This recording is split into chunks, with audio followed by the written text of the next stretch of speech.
Good afternoon. Welcome to the Parenting Versus podcast. Lindsay's fixing something, I guess. If you face it that way, it won't blow.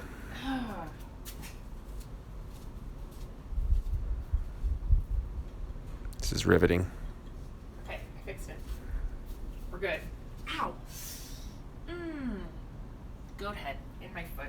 Really big one. Hurts like a mofo. Look at that guy. That legit looks like a goat head. That just stabbed me in the foot.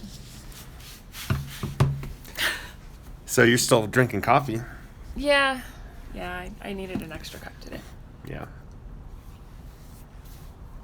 I didn't feel awake at all, so.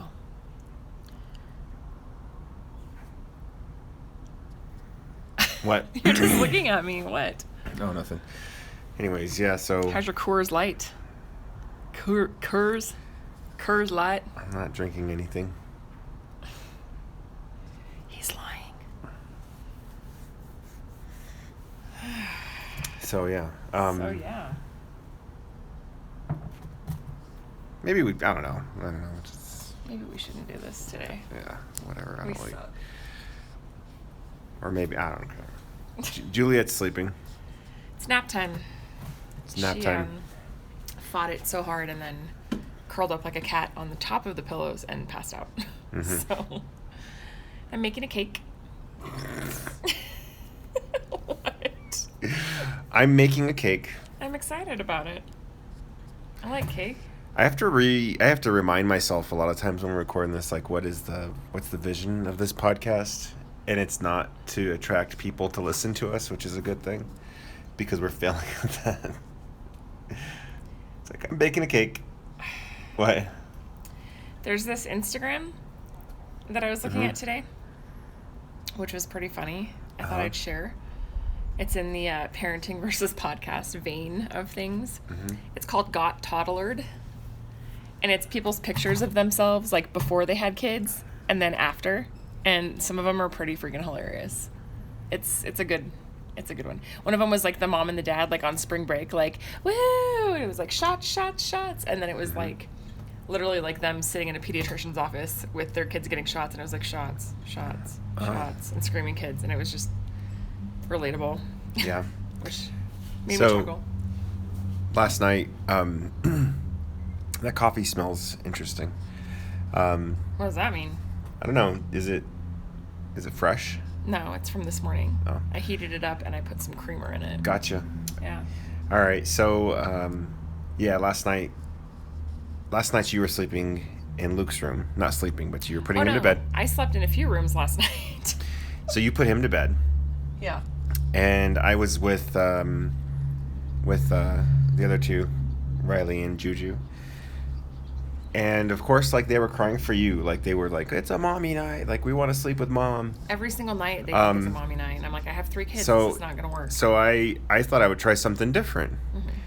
And toddlers are really into, like, slapstick humor. Oh, totally. So I heard you. I pretended to, like, run into the wall, and they just, like, started cracking. They like did a complete 180 from desperation. You were entertaining. From, like, desperation to, like, complete joyful glee, like, laughter. Yeah. Our window's open. We should. I don't care. She's napping in there. Well, I'm not gonna go in there. I know, but you're Anyways, loud. I don't care. Wake her up. So what? This is sacred time. This nap time. But anyways, yeah. So I did that, and they were good. They were happy, and it was fun. That's cool. Yeah, last night, Luke was talking about something. I'm trying to remember what it was, but I was like, oh, he's been obsessed with this, like, idea of, like, hackers, but he doesn't understand what hackers are. He watches YouTube. I think he has an idea. No, he's like, Mom, do hackers come and creep outside your window at night? I'm like, no. He's like, Mom, but what if they do? You wouldn't know if they did. And I'm like, I mean, but why would they do that? Yeah. What? You're being weird. Why am I being weird? You're, like, sniffing me like a freaking dog, I'm not man. sniffing you like a dog. I just smell like this weird, like a weird coffee scent. What? He has an idea of what hackers are. Not in the right context. I think he does. He watches YouTube and like he knows that. Because YouTube's super accurate. Well, so there's a lot of information on YouTube. True. He knows that hackers are skilled at something. Skilled at creeping. Skilled at something. He knows that hackers are typically doing something that is not. That is stealthy. And sneaky. Stealthy and like not really a good thing. Like hackers don't do good things. He knows that. Well, he told me. Okay, so he told me. He's like, Mom, remember when we went booing last October? And for those of you that don't know, trick-or-treating? No, booing. We were in Denver visiting our friends, and they dropped off baskets full of like Halloween candy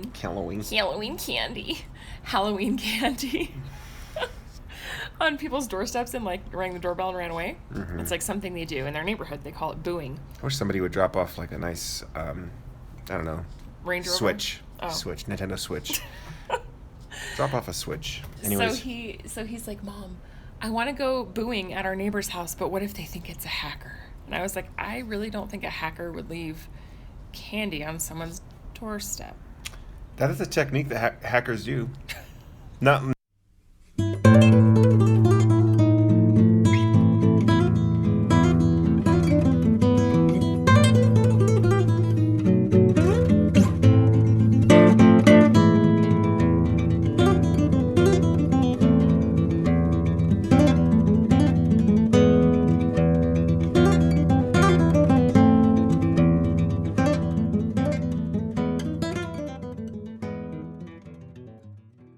Okay, we're back. We're just discussing pickup arrangements for our kids. Gosh, if you're like a stay-at-home mom or dad, you might relate to this. Like your day goes so fast in the morning because you're trying to get everybody like ready and out the door and like going. Then you get home and you get some stuff done, and like the minute you start to like settle into like actually accomplishing something, it's time to go pick your kids up, and you're just like, oh cool, all right, well, I got nothing done today. And that's how I feel. I'm baking a cake, and we're having a podcast and drinking some coffee, and I just looked at the clock, and I'm like, oh, I have to go get my nephew and Luke, our son, like soon, like in 10 minutes. So it's like, oh, figures. It's like the way it goes. Although I think I'm going to send Lorenzo to get them, actually. I'm baking a cake. I'm baking a cake. I'm baking.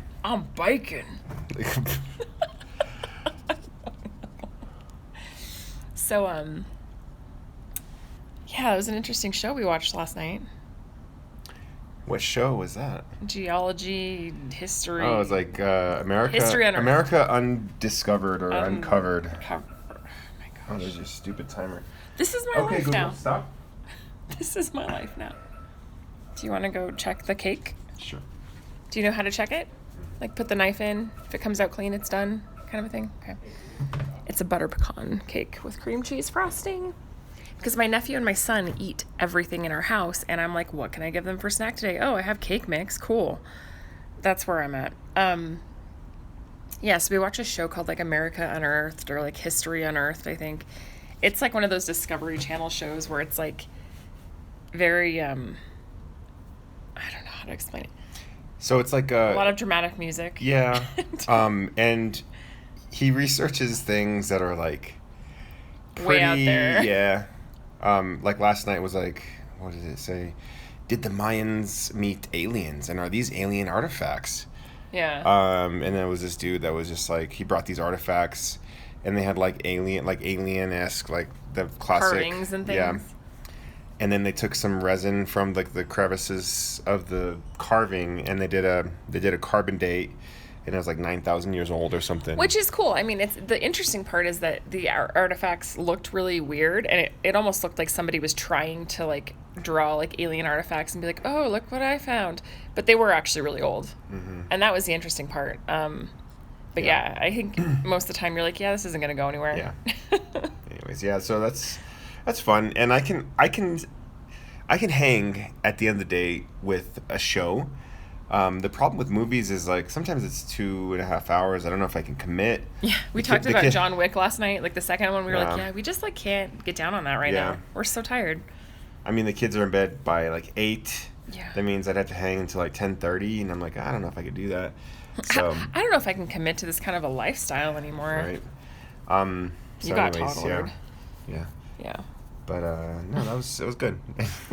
There's a bunch of stuff like that on the Travel Channel that are like kind of pseudoscience. It's just like pseudoscience, like hokey stuff, but it's Yeah. fun to watch. It's interesting to like just kind of zone out.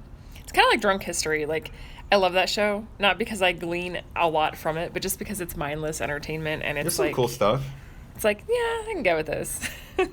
So, Yeah, the Billy the Kid one was pretty funny. oh yeah, I'm Billy the Kid. Pow, pow, pow, pow, pow, pow. Kene? How did he say it? Huh? Like Kenneth? Who's there? Kenneth. Quinnis. But he said it. Quinnis. He said it something. Quinnis. He said Queen Ace. I don't know. Anyways, That's so funny. so But it's like a welcome. It's a welcome kind of show and like genre to watch. I've been listening to this podcast. It's called Over My Dead Body, but there's different, like, each season is a different like case of somebody being killed and like the weird events that led up to it. And this season, they're talking about this guy named Joe Exotic, and Joe Exotic. this man is like fiction has nothing on this real life human.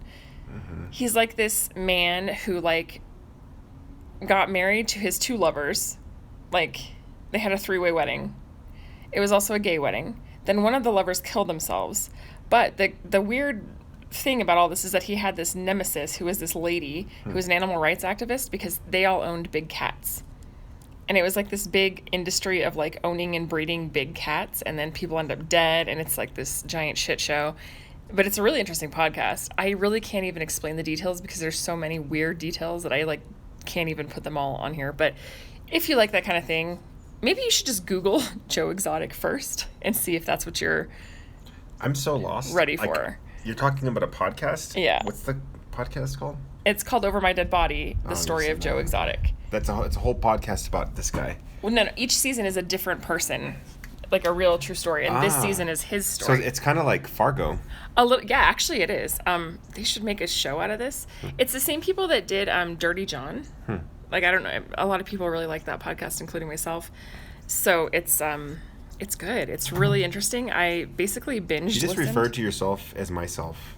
I did. Yeah, including Oops. myself. So it's called Over My Dead Body, Joe Exotic. Wonderly? Or what? It's a Wondery podcast, but it's really good. I'm going to check my cake. What kind of podcast are you into right now? Anything I would know about?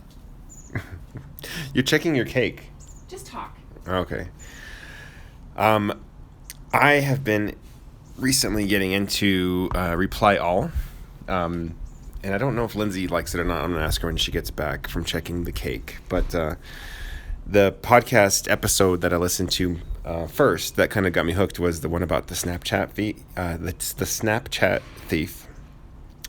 And actually, Luke was listening to it with me as well until they started talking about, like, I don't know, bad things, but using language, I turned it off. But anyway, yeah, so they were talking about hackers and these hackers who have there's like a market for, they call them OG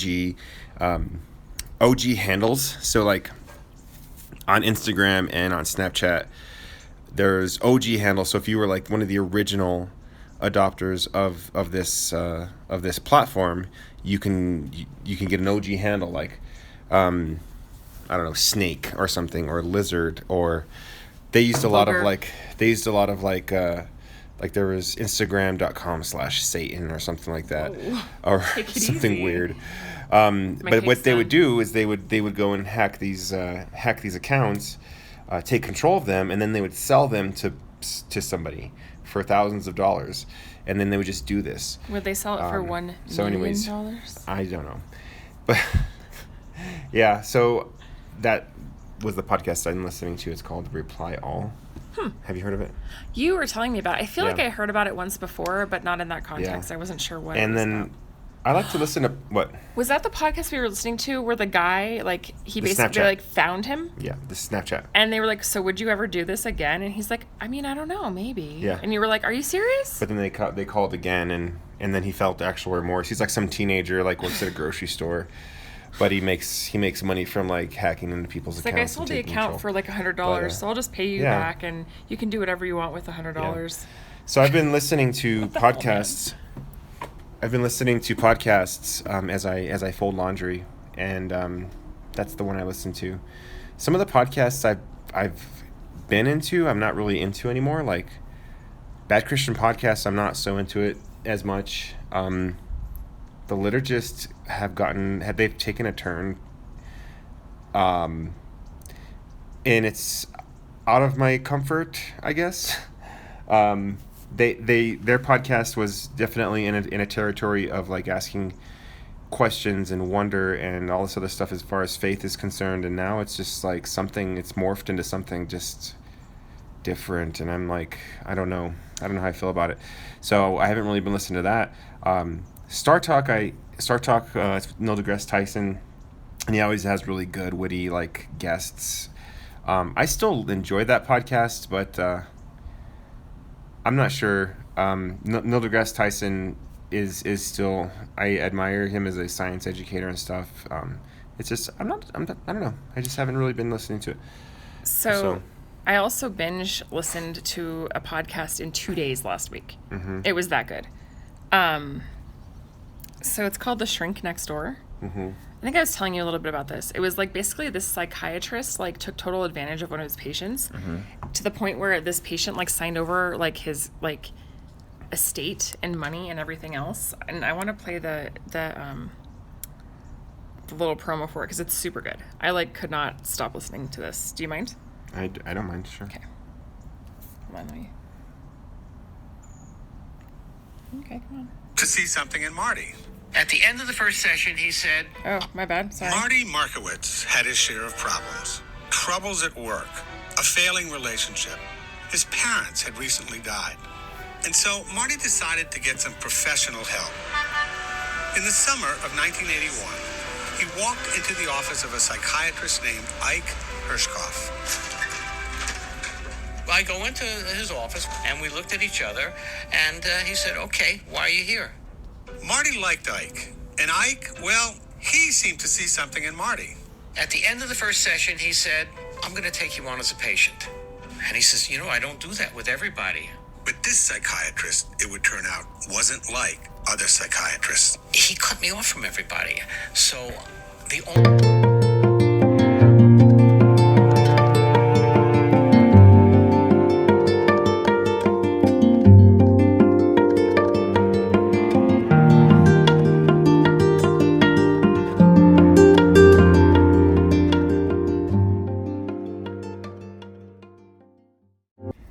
Okay, we're back. We're back. There was a weird cutoff there because I had received a phone call, and the phone call was for a job offer, Which I accepted. Yeah, hey. So big life changes on the podcast. Yeah, so we didn't get to finish the other day because we were like, oh, wow, okay. That was really soon. He interviewed earlier that day, and then like 2 hours later got a job offer. So I'm not a teacher anymore. Well, you are for like a week. Yeah. It's just crazy. We thought for sure that he'd be waiting at least after the interview for like, a couple weeks. And honestly, okay, so I can say this, like, honestly, I didn't have that much confidence that they were going to call me back because my batting average at interviews is pretty low. So I'm like, I'm just going to do it. And You did fine. I guess I did. They gave me a job, so. Within like 2 hours of an interview, so that's really good. And they even told you, I remember you texted me and you're like, well, they said they have other applicants and they have other interviews today, so. Yeah, I expected like maybe a week. Like, So, whatever, not 2 hours. Yeah, that was anyways. probably the fastest I think you've ever gotten a call back. So that's incredible. That's exciting. Congratulations. Thank you. You're welcome. So it is It's Saturday morning. Saturday morning. We are sitting on our porch, and that one's going down really fast. There's hot air balloons in the air. It's Albuquerque. It's not even an exaggeration. Like every day there are like hot air balloons in the air. This is the season. Balloon Fiesta is coming up in October, and so you see a lot more balloons when it gets a little cooler in the morning, and that's kind of happening now. Yesterday was our robot barista that we saw at Starbucks. Oh yeah. Was like, Starbucks today's the last day of summer, guys. And we were like, oh, yeah, he was cool, like man. he was like really well enunciated, very polite, very pleasant. Yeah, cordial and very chatty. Yeah. Like, he was like the perfect human barista. And we were like, maybe he's a Sandia Labs prototype. Not Sandia Labs, it'd be Starbucks. Like, they have money to test that true. kind of stuff. Maybe they're in collaboration. Yeah, who knows? Barista beta test. Here comes the child. Oh, cool. I mean, big surprise here. Yeah. So we're looking at balloons anyway outside, and He pulled my pants. he pulled your Aw. pants. Maybe I need to put some smaller pants on you. Juliet decided she wanted to wear her brother's pajamas Do you want last to pause night. or should I just go? Go ahead. And so she's 3, but she wanted to wear her brother's pajamas, which are like a size 5. So they're very baggy. But that was a battle I was like not about to fight last night. So anyway, so before we took our break and Lorenzo got his job interview, I was going to play a little clip from the Wondery podcast, The Shrink Next Door, because that's what I've been listening to, and I love it. I like binge listened. It's super good. So I want to play that. So I'm going to go ahead and do that. And yeah, just so you can have a little listen yourself. Marty Markowitz had his share of problems. Troubles at work, a failing relationship. His parents had recently died. And so Marty decided to get some professional help. In the summer of 1981, he walked into the office of a psychiatrist named Ike Hirschkoff.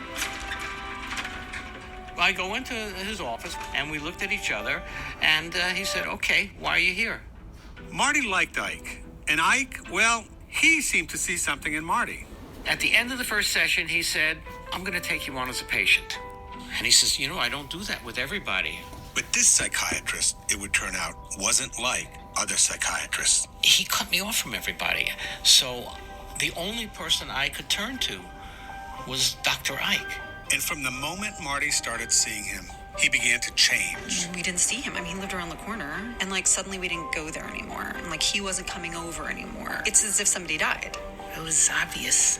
It was obvious that Ike had the power and Marty followed the rules. If Marty Markowitz had known what he was walking into when he first visited that office, he probably would have walked right out the door and never come back. Yes, hello? Hi, I'm trying to reach Ike Hirschkoff. Yes, speaking. Hi, Dr. Hirschkoff. I'm a producer working for Wondery and Bloomberg Media. And I've been trying to get in touch with you because I've been talking to Marty Markowitz. This is a story about power, control, and turning to the wrong person for help for more than 29 years. When Ike instructed me to buy this house, Ike told me, no, you can't use the master bedroom. You're going to stay in the back section of the house. Oh, I'm trying to think when it really got nuts. It really got crazy. Because the parties were at their height and business was building. It was like almost a fantasy land. In fact, there's a good word. It was like working in fantasy land. I put a spell. From Bloomberg and Wondery, the company behind Dirty John, Dr. Death, and Over My Dead Body, I'm Joe Nocera, a columnist for Bloomberg Opinion. Okay, it's a wild story. The Shrink Next Door premieres on May 21st. Say again, I'm not allowed to talk to you. But I know, Okay, I mean, thanks a lot. you were friends for a long time. Hello?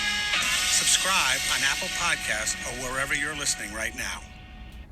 So yeah, I don't know. It was really good. I binge listened in a week.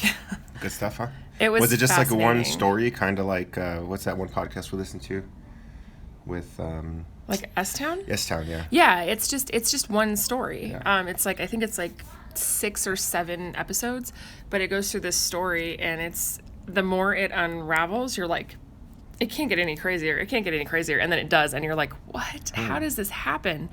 So I would suggest it if you're looking for a quick listen to something that's maybe not ongoing, but you can kind of it's like in story Nice. format. It's pretty good.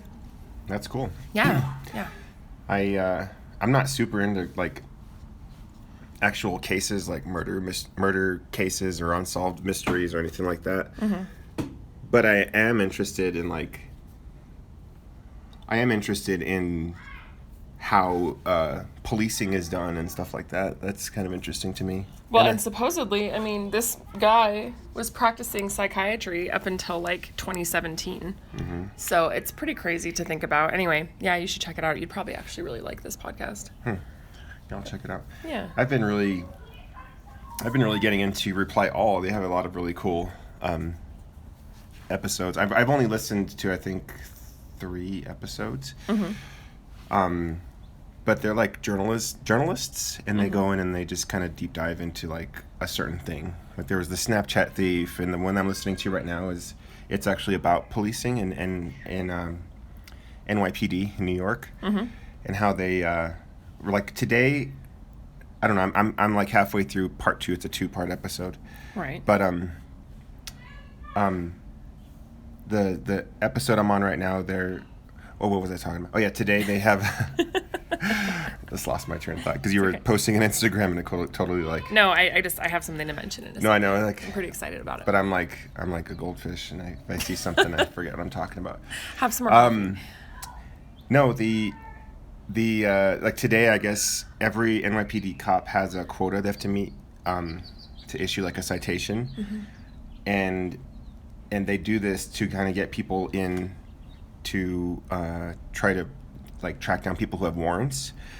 But a lot of the people who have warrants are there because of these like silly citations or whatever. It's like really, it's not basically like a quota meeting machine. Yeah. And you're going, okay. So there's a lot of cops that were like issuing citations for like people just standing. Or like jaywalking. And they were like being cited for like blocking pedestrian traffic or something silly because the cop had to like meet a quota.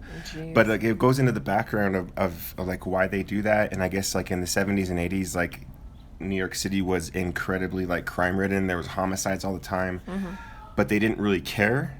I mean, they like people cared, but there was just so much stuff going on. Like it was not noticed. Someone just yelled cannonball from our living room. Yeah. Anyways, it's a really cool podcast. I like that one. I've been really getting into that. Nice. So. No, that sounds interesting. I'm always curious to know why people do the things they do and why systems work the way they do. And like, yeah, I mean, like why? There's obviously a reason that they do that, right? In New York, there's obviously a reason that started becoming commonplace. Yeah. But I always want to know the why. Like, it's why? cool. It goes down into like the details and stuff. But right.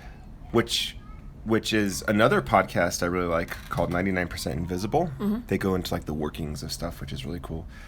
And there was another podcast. Let me see if I can get it while I'm recording. I think I can. Maybe. Yeah. Okay, so the other podcast I was listening to was about like workers' rights, and like there was this fire in New York City that I feel like I either heard about this or maybe you were telling me about it. There's Is this something to do with overcrowding in buildings and tenant stuff? Yeah. So it's not Nice Try. I do like the episode Nice Try. Oh, Spectacular Failures is the name of the podcast. And the episode I'm listening to is, what is it? I have a feeling we're going to go in the living room and all of the cushions are going to be in a pile and everyone's going to be cannonballing off the couch. Right. Oh, it's called The Inferno That Transformed American Labor. And it's on Spectacular Failures. I really like this podcast, too. They go into, like, history and, like, how things have really failed. There were big fires in the factories in New York back in the Industrial Revolution. Yeah. But this fire in particular was, like, I don't know, hundreds of people died, mostly women. These women were in this, like, there's a sweatshop. Yeah, exactly. And they were putting together these, have you ever heard of the Gibson Girls? Yeah. So, like, that fashion was really popular. And I think this is the same story we're thinking of. Probably. I just don't have my historical facts, right? The men who were owning these companies, they were really, really strict. Like, they weren't allowed to sing. They weren't allowed to talk. And, in fact, like... Well, some of them worked like 12 hours straight without... Insane. They didn't have labor laws, and so like, they didn't get breaks or meals or anything. And there was a coal furnace on the floor to, like, something that had to treat the garments or something. But the managers would lock the doors so that the women wouldn't steal So They so sometimes this had children working so in this there. fire happened. Like somebody was smoking in the floor below, and it caused a fire, and they couldn't get out because the doors were locked. Mm-hmm. So like hundreds of women died, and like they were jumping out of the windows and stuff, Yep. and it was the deadliest. It was the deadliest like disaster in New York like until 9/11. So. Yeah. Which is, I remember hearing about that, and I remember hearing about, and I mean, and I think there was a bunch of different laws that went into effect after that, labor laws, and, you know, like having a break, being able to eat a meal. I think they changed a thing where you couldn't, you know, work X amount of hours straight without a certain amount of time in between, you know, because, yeah, some of these women I remember hearing were going, you know, they were going to work, they were working 12 hours, and then they go home for like 2 hours, and then have to go back. Like, they didn't have a They life. get paid like 15 cents a day or something crazy Right. like that. Right. I mean, well, in like 1908 time, like that's more, but it's still not a lot. Right, right. Yeah, so it's just crazy how history kind of, the landscape changes the way we see things now, and again, the why. Yeah. Well, what's crazy too, when I was thinking about this, like when I was listening to this episode, and I think they even went into it, was most of the crap that we buy is made by a sweatshop employee. It's just not in the United States anymore because we have regulation. But companies will send their jobs overseas. Like the iPhone that I'm going to buy today was made like in a not so good working condition. And you feel okay about that? Well, I think that, okay, so Apple was called out on this, I think like 5 years ago or something. And they say like, yeah, we're keeping our shops, we're keeping our manufacturing in Asia, but we are going to do our best to do better. And in fact, like if you go to Apple's website, they have the, you know, ethical working conditions, and it shows people like in a clean like environment, and like, I don't know, I'd have to do some research on that. I'm not too sure, but most of our tech is made in Asia by employees who are probably overworked, maybe underage, You know, and underpaid. So I tend to look at Clothes, for tags. sure. Yeah, like tags on my clothes. Like, I try really hard to buy clothes used, like if I can. that's a good idea. I don't like to buy things brand new. I think the only things I really buy clothing wise that are like brand new are like bras and underwear. Yeah, that's I mean, you would hope, right? But like, I try to buy clothes used, A, because I feel like it's good for the environment, and B, like, I look at a lot of tags and I don't want to contribute to that. Like when I see something that's like made in Honduras or like made in Sri Lanka, you can almost guarantee like a child is in a factory making that. Yeah. I'm not going to buy it. If I see that on a tag, Malaysia. yeah, I'm not going to buy it. Taiwan. And it's hard because it's like sometimes you just don't know, but I don't want to directly contribute to that. So that's why a lot of times I'm always at thrift stores and I'm always looking for things at thrift stores because I want to buy things that are used. I was actually going to say that too. Like, it's better to buy from a thrift shop because it's recycling. It's like material that has already been used, and it's more ethical, I think. Oh, for sure. And that's, you know, the benefit also of buying from certain thrift stores here in town is like the money goes to a charity. You know what I mean? So it's like twofold. Like you're buying something and recycling, but also like what you're spending is going back into community services. So I feel better about that. That's just a personal thing for me. But Dude, when I was a kid, I hated thrift stores, and I hated going to thrift stores with my mom. I hated the smell. they've gotten significantly better since the 90s. I didn't. So we were kind of like on the edge of poverty, maybe in poverty, maybe sometimes not. But the idea of going to a thrift shop like really solidified that for me. Like, I don't know, it was kind of a pride thing for me as a kid. Like, I don't want to go here. This is where poor people go, and I don't want to be poor. You know, I feel like that was a big stereotype when we were kids. Like if you shopped at thrift stores, it was because you were poor, and now it's like a trendy kind of like, oh, look at this gem we found. But I feel like back in the day, when we were kids, I do remember going with my mom, and I think I bought like a jacket, and it was from the Gap or something, and I'm not a label shopper usually. I just like what I like because it fits well. And so I bought a jacket, and then this girl at my school was like, well, you didn't get that from the real Gap, you got it from a thrift store, and she like made a big deal about it. And I remember feeling like whatever, shit. I'm gonna sell it on Poshmark for double what it's worth in 30 years. No, but she made me feel like shit, and I just remember thinking like, is that really important? Like, you know, my 12-year-old brain was like, I mean, to me, I've always been pretty confident in myself as far as like, I'm okay with whatever I decide. Like, if I want to buy a thrift store jacket, I'm going to do that. And I don't care what you think because I like it. And I've always sort of been that way. It's always just been other people that have like made me feel like maybe I shouldn't be secure in that. Thankfully, as an adult, I feel better about that. And I could give two shits about what anybody thinks of me, which is great. But I remember being, 12 and feeling that insecurity of somebody else kind of putting that on me. Like, I was okay with myself, but then somebody else put that insecurity on me. And I just remember feeling really just bummed out, I guess is the best way to explain it. Because I went to school and I was like, I like this jacket. I look nice. I'm so proud. And then she just totally squashed that. And I remember thinking like, oh, like, should I be embarrassed? Like, I'm not, but should I be? It was just like one of those things. But now I feel like whatever, who cares? Interesting how the tides have turned a little, Yeah, no, kids. Status. Well, I don't think so. I think maybe for adults, but for kids, I don't think so. I mean, I work at a high school where a lot of the kids are wearing brand new clothes, and you can tell, like, they shop brands for sure. Like, all the kids. Yeah, maybe it is an age thing. You're yeah. Right. All the kids wear Vans for sure, which is kind of weird to me because, like, I wore Vans in high school, and that was not a cool thing. It was kind of like, I'm a unique kind of guy. Like, I like to skateboard, and nobody else wore Vans except for me. Well, 90s fashion is recycling itself right now. So. And backpacks, for whatever reason, North Face backpacks, and those, like, the little fox backpack, I can't remember how to say it. It's like a... For Jordan, whatever it is. Yeah. So those backpacks are, like, everywhere. Do you remember when we were talking about them in New York, and then all of a sudden we started seeing them, like, every I think that might have been a mental thing. Oh, it was, but it was just funny because the minute we had the conversation, I noticed them. Right. Because I watched a video about, like, how, like, the company is very much...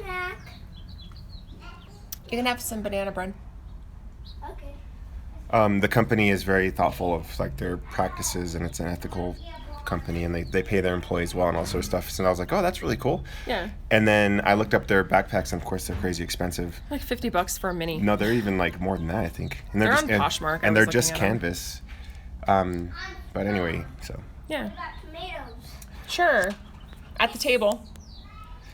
So, anyways, yeah. All our kids want to do is eat. It's fine. They're growing.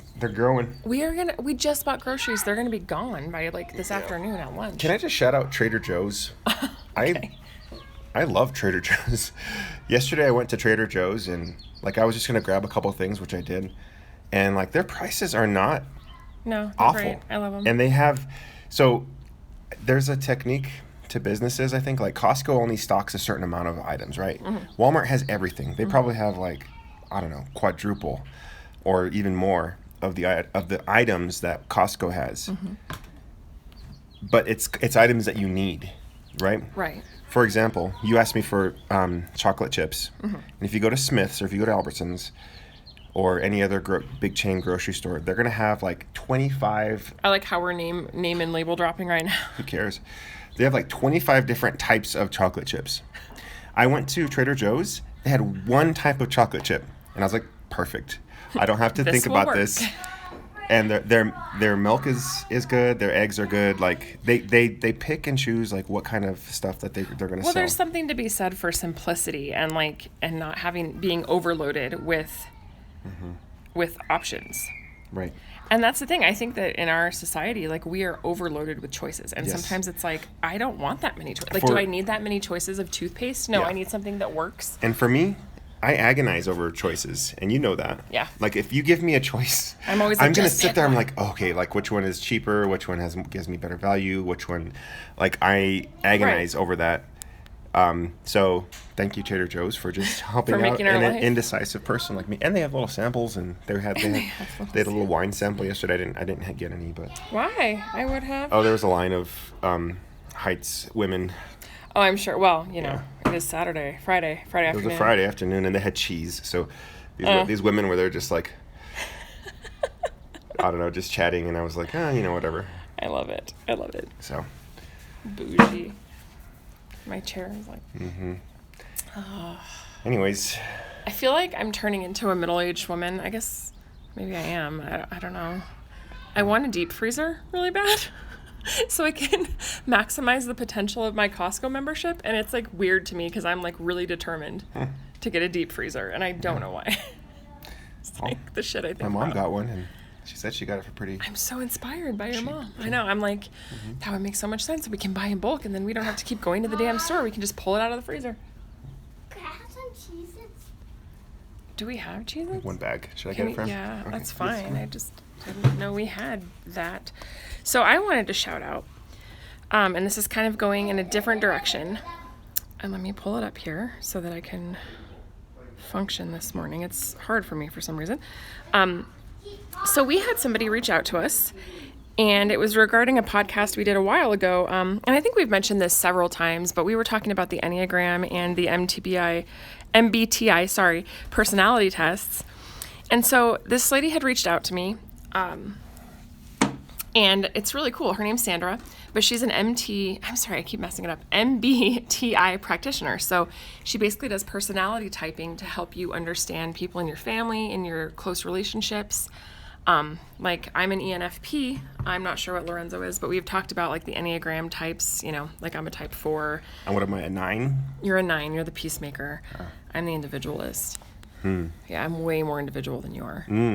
Just kidding.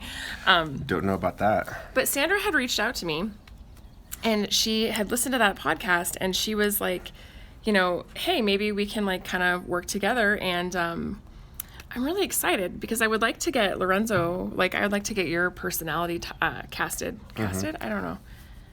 Figured out. Yeah. Figured out, yeah. I could take the quiz. Yeah, I would love that because then I think that might help us. I just took a personality quiz. Did you? Yeah, well, for I think. Oh, for the Enneagram. No, not for the Enneagram. Oh, yeah, okay.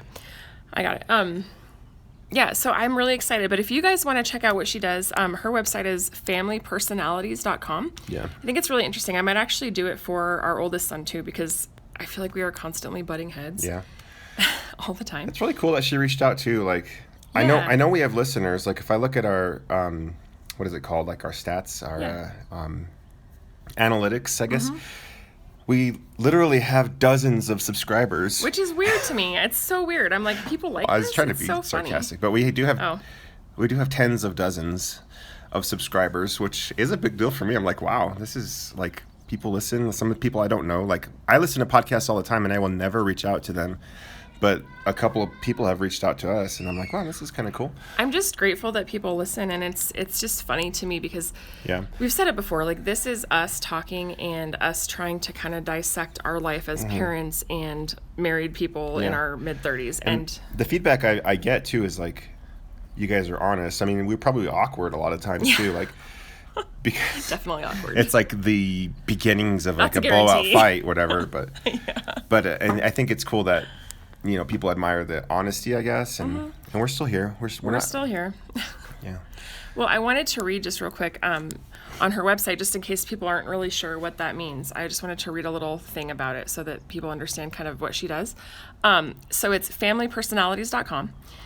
So I'm going to read the little description. It says, Myers-Briggs personality type theory is a model that is recognized widely as a valuable tool to facilitate self-discovery and individual growth.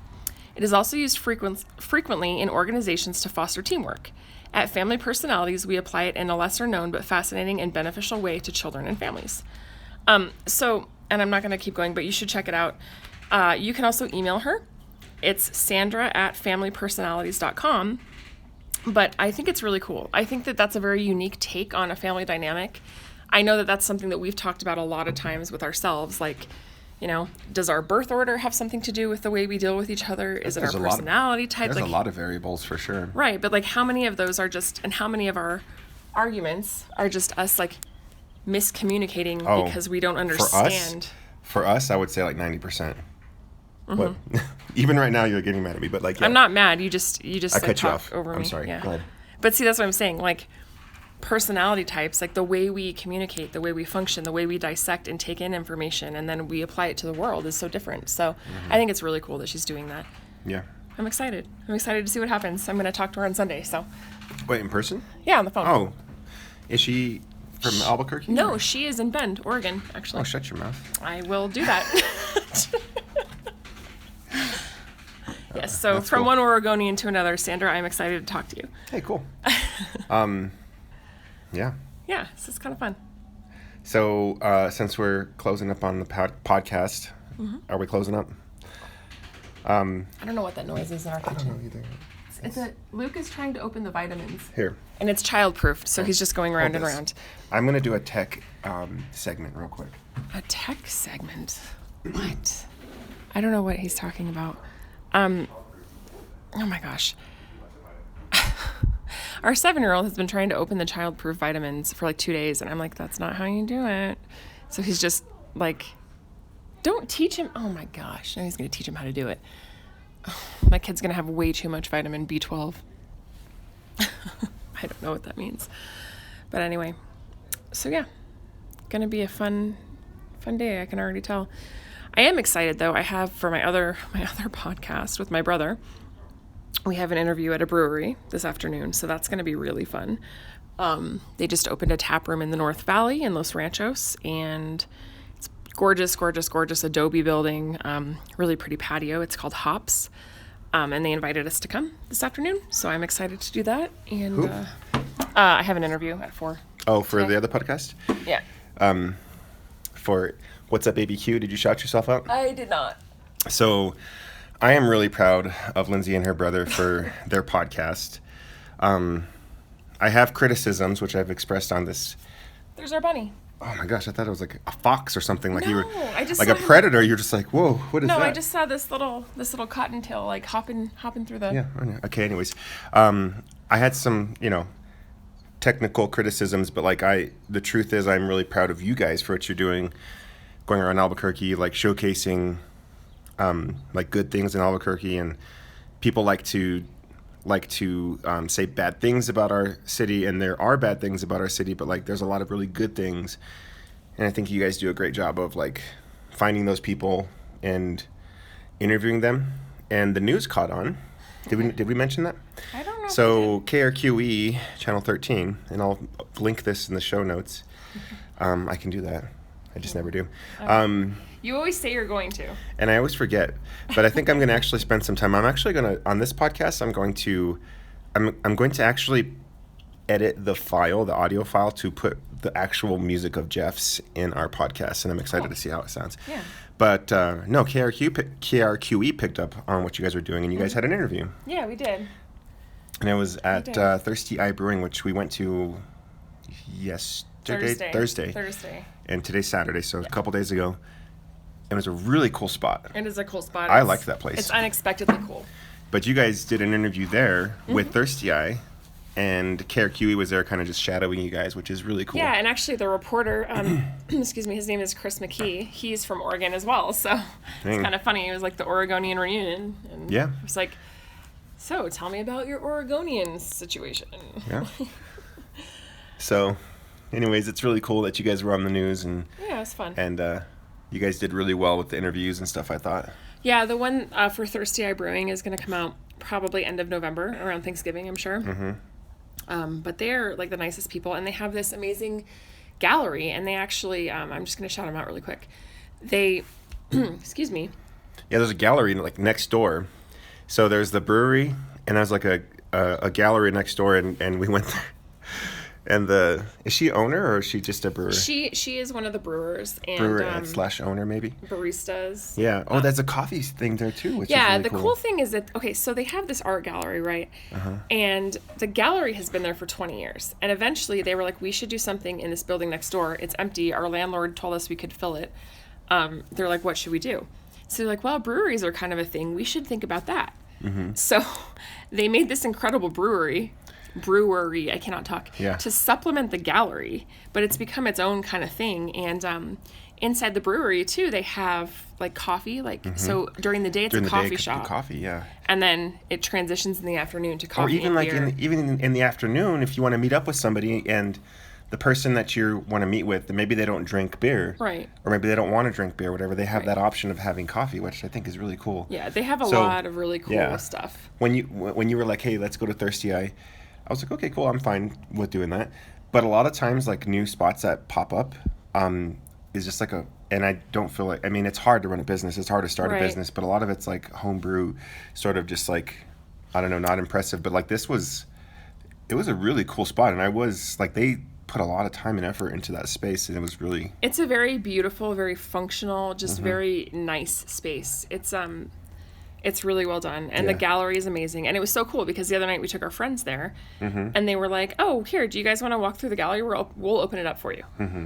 So we had like a private gallery showing just because. Yeah. And that was so cool. I felt super nervous though, like looking at the paintings, holding my beer. I'm like, I'm going to drop this on a painting. And I was like, are you sure you want to let us bring these in here? Or we don't have good hand-eye coordination. Are you sure? And then the awesome part about the other night too, when we went in, they had a DJ when we first walked in, and it was like Zoolander status. He had like dreads and like he was playing like this like aggro like techno music, like I don't know. It was very industrial and like oh, okay, this is a little much. Like if there's a hardcore techno or electronic, like it was like Zoolander. That's what he was playing. But when we were leaving, there was another guy up there. Yeah, and he's playing like old school. He was hip-hop. spinning like vinyl, and like. He was sampling like old school hip hop and vinyl, and like it reminded me of Bert's Tiki Lounge back in the golden days. And it was also a Thursday. You realize that was 15 years ago, right? I don't want to think that is about crazy. That. We are old people. We are old people. Yeah. All right, what are you listening to? What am I listening to? Good question. Let me pull it up.